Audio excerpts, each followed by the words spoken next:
Hi, ഇന്ന് ഞാൻ കാണിക്കുന്നത് കുട്ടികൾക്കൊക്കെ വളരെയധികം ഇഷ്ടപ്പെടുന്ന ഒരു ഡ്രിങ്കാണ് ഹോട്ട് ചോക്ലേറ്റ് ഡ്രിങ്ക്. അപ്പോൾ അതെങ്ങനെ ഉണ്ടാക്കാൻ നോക്കാം. അതിന് വേണ്ടിയിട്ട് ഒരു 1/2 ലിറ്റർ പാലാണ് എടുത്തിരിക്കുന്നത്. അതിലേക്ക് ഒരു 6 ടീസ്പൂൺ പഞ്ചസാര ചേർക്കുക. ഇനി ഇതിലേക്ക് 2 ടീസ്പൂൺ കൊക്കോ പൗഡർ ഒന്ന് അരിച്ചിട്ട് ചേർത്ത് കൊടുക്കുക. ഒട്ടും കട്ട കെട്ടാതെ അരിച്ച് ചേർക്കുക. എന്നിട്ട് ഇത് നന്നായിട്ട് മിക്സ് ചെയ്യുക. കട്ടയൊന്നുമില്ലാതെ നന്നായിട്ട് ഇളക്കി കൊടുക്കുക.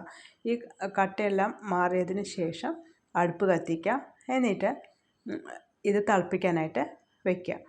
ഒരു ബൗൾ എടുത്തിട്ട് അതിലേക്ക് 2 ടീസ്പൂൺ കോൺഫ്ലവർ ഇടുക. അതിലേക്ക് കുറച്ച് പാലൊഴിച്ചിട്ട് ഇത് നന്നായിട്ടൊന്ന് മിക്സ് ചെയ്യുക. ഇങ്ങനെ നന്നായിട്ട് മിക്സ് ചെയ്തതിന് ശേഷം ഈ നന്നായിട്ട് തിളച്ച ഈ പാലിലേക്ക് ഈ കോൺഫ്ലവർ ചേർത്ത് കൊടുക്കുക. എന്നിട്ട് കൈ മാറ്റാതെ നന്നായിട്ട് ഇളക്കി കൊണ്ടിരിക്കുക. ഇത് കട്ടിയായിട്ട് വരുന്ന സമയത്ത് ഇതിലേക്ക് ചോക്ലേറ്റ് ചേർത്ത് കൊടുക്കുക. ഡയറി മിൽക്കാണ് ഇപ്പോൾ ഇവിടെ എടുത്തിരിക്കുന്നത്. ഏതെങ്കിലും ചോക്ലേറ്റ് ഇങ്ങനെ ഇതേപോലെ ചേർത്ത് കൊടുക്കുക. എന്നിട്ട് ഇത് നന്നായിട്ടൊന്ന് ഇളക്കി കൊടുക്കുക. എന്നിട്ടിത് ഓഫ് ചെയ്യുക.